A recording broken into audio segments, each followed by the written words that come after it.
Selamat malam, Ibu Bapak, Saudara-saudara yang terkasih di dalam Kristus. Kita bersyukur untuk kasih setia dan pemeliharaan Tuhan yang memungkinkan kita malam ini, saat ini, bisa kembali dipersekutukan di dalam persekutuan syafaat malam. Seandainya, begitu tema refleksi kita pada kesempatan ini. Santiago adalah ibu kota dan kota terbesar di negara Chili. Kota ini terletak di bagian tengah negara itu. Di kota Santiago, hiduplah seorang perempuan bernama Elena Frings. Karena merasa kurang sehat, satu saat Elena memeriksakan diri ke dokter. Betapa terkejutnya Elena ketika dokter mengatakan bahwa jantungnya begitu lemah, ada cacat, sehingga ia hanya akan hidup 6 bulan lagi.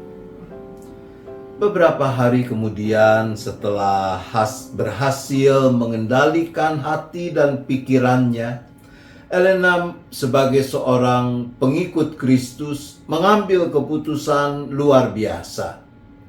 Ia memutuskan untuk meninggalkan pekerjaannya di kota Santiago, lalu bekerja sebagai relawan di layanan komunitas para pemukim perumahan di daerah kumuh yang ada di pinggiran kota.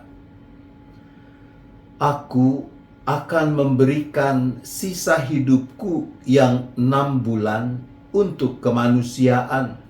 Dengan cara itu aku akan meninggal dengan bahagia. Itu dikatakan Elena kepada sahabatnya. Elena Frings melayani begitu baik sehingga ia diundang ke kota New York, Amerika, untuk memberikan ceramah tentang programnya. Ketika ditanya apa yang mendorongnya melakukan pelayanan kemanusiaan dengan begitu baik, Elena mengatakan, "Kondisi jantungku membuat masa hidupku tersisa beberapa bulan saja. Aku tidak mau menyia-nyiakannya. Aku ingin menjadikan hidupku berarti bagi orang-orang lain, terutama kaum papa." Pemberitaan tentang Elena, pelayanannya, dan juga kondisi kesehatannya merebak di berbagai media. Beberapa waktu kemudian ia dihubungi oleh seorang ahli bedah jantung yang menawarkan untuk memeriksanya. Setelah diperiksa, dokter itu meyakinkan Elena bahwa jantungnya yang cacat itu bisa diperbaiki melalui tindakan operasi. Dan terjadilah, Elena mendapatkan lagi kesehatan yang cukup. Bahkan bisa dikatakan ia mendapatkan kembali hidupnya.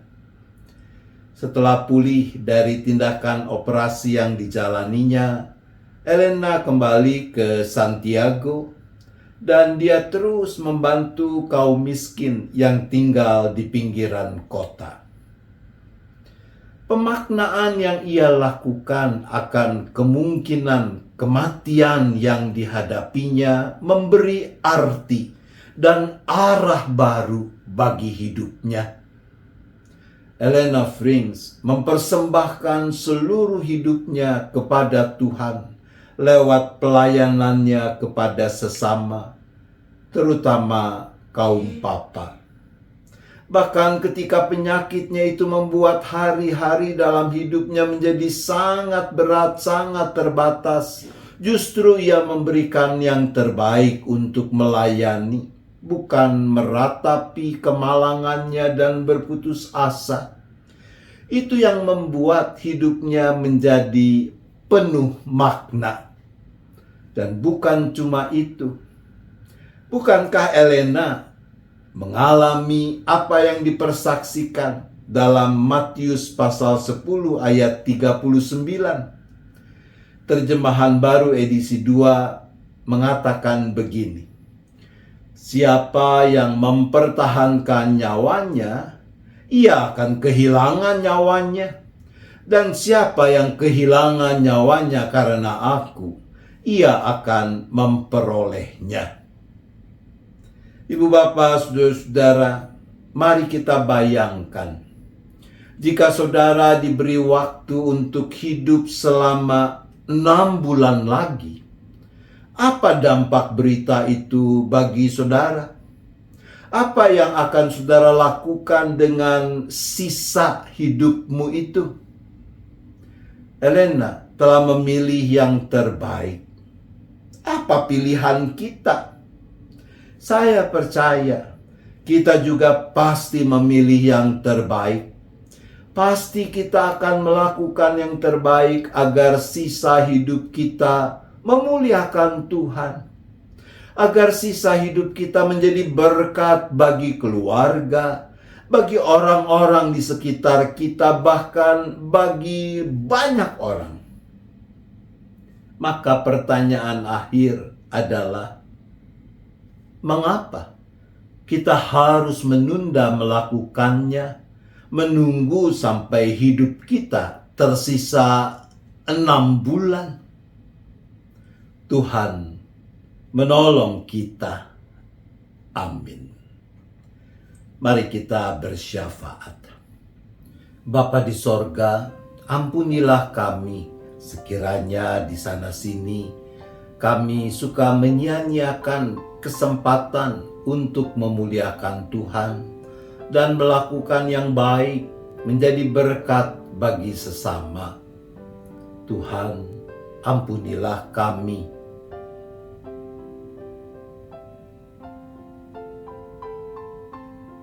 Ya Bapa, berilah kami hikmat dan kekuatan agar mau terus memanfaatkan kesempatan yang ada secara bertanggung jawab, agar hidup kami makin memuliakan Tuhan dan makin menjadi berkat bagi sesama.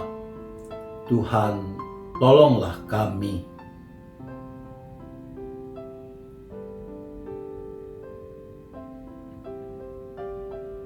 Saat ini kami kembali berdoa untuk keberadaan kami masing-masing seisi keluarga, dengan rupa-rupa pergumulan yang kami hadapi. Kami berdoa bagi orang-orang yang sedang bergumul dengan masalah sakit penyakit, bagi keluarga-keluarga yang berduka cita, bagi keluarga-keluarga yang sedang mengalami tekanan perekonomian karena masalah sumber penghidupan, pekerjaan, usaha. Rumah tangga yang tergoncang karena relasi yang tidak harmonis di antara anggota keluarga. Anak-anak, kaum muda yang mungkin galau karena berbagai ketidakpastian di masa depan. Untuk semua itu, kami berdoa.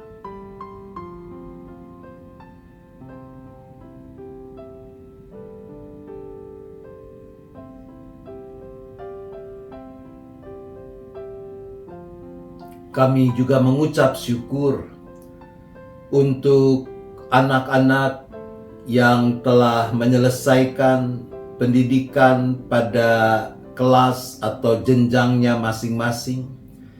Untuk mereka dan keluarga yang mungkin sedang menjalani liburan, kiranya Tuhan yang tetap memeliharakan mereka.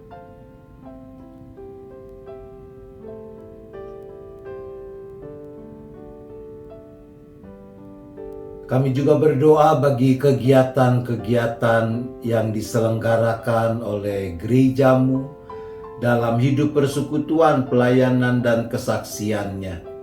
Khususnya di Jemaat GKI Gading Indah bagi rencana penyelenggaraan camp remaja tanggal 21 sampai dengan tanggal 23 Juni, bagi penyelenggaraan sakramen perjamuan kudus pada tanggal 2 Juli, juga untuk persidangan ke-35 Majelis Klasis GKI Klasis Jakarta Timur pada tanggal 8 Juli. Biarlah melalui kegiatan-kegiatan itu, gerejamu boleh makin bertumbuh di dalam kesungguhan, memuliakan Tuhan, memberi diri untuk turut serta mengerjakan misi Allah bagi dunia ini.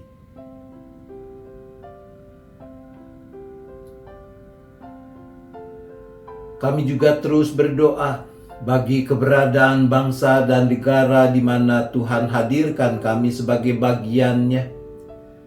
Tuhan yang terus menopang, memimpin, memberikan hikmat, kebijaksanaan, kemampuan, dan kemauan kepada para pemimpin negara kami untuk terus merencanakan dan mewujudkan hanya apa yang benar dengan cara yang benar yang mendatangkan kebaikan untuk segenap bangsa. Khususnya kami berdoa bagi tetap terpeliharanya relasi yang harmonis di antara elemen-elemen bangsa, terpeliharanya kedamaian, kesejahteraan ketika suhu politik semakin meningkat menjelang diselenggarakannya pemilihan umum serentak pada tahun mendatang.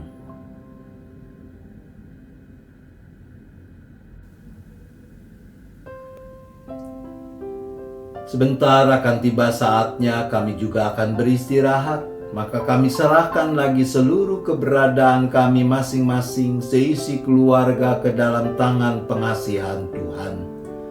Biarlah kami boleh beristirahat dengan cukup, tidur dengan nyenyak, dijauhkan dari mara bahaya malapetaka, dan besok boleh bangun dengan kondisi yang terbarui untuk terus memuliakan Tuhan.